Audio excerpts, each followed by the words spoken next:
World economic ফোরামে অংশ নিতে প্রধান উপদেষ্টা ডক্টর মোহাম্মদ ইউনূস আগামীকাল রাত ১টায় যাত্রা করবেন সুইজারল্যান্ডের উদ্দেশ্যে। ৪ দিনের এ সফরে বাংলাদেশের জন্য আলাদা করে বিশেষ সেগমেন্ট থাকবে বলে জানান deputy press secretary Abul Kalam Azad Majumdar, যেখানে প্রধান উপদেষ্টার সঙ্গে ডায়ালগে অংশ নেবেন দেশি বিদেশি বিনিয়োগকারী এবং বিভিন্ন জায়ান্ট কোম্পানির সিইওরা।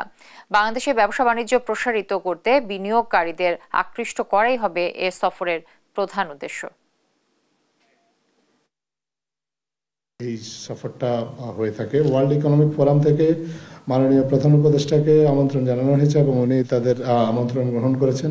এই সফরে একেবারেই প্রোটোকলের সাথে সম্পর্কিত যারা আছেন শুধুমাত্র তারা যাচ্ছেন, আর মাননীয় প্রধান উপদেষ্টার বিশেষ দূত লুৎফি সিদ্দিকী উনি যাচ্ছেন এবং প্রধান উপদেষ্টার নিরাপত্তার সাথে সম্পর্কিত যারা আছেন তারা যাচ্ছেন। সবগুলো বিষয় বিনিয়োগকারীদের কাছে ব্যাখ্যা করা হবে এবং কাউকে তো বাংলাদেশ সরকারের পক্ষ থেকে জোর করা হবে না। বাংলাদেশ সরকার তার অবস্থানটা ব্যাখ্যা করবেন এবং অবস্থানটা ব্যাখ্যা করে বিনিয়োগকারীদেরকে আহ্বান জানাবেন বাংলাদেশে বিনিয়োগ করার জন্য।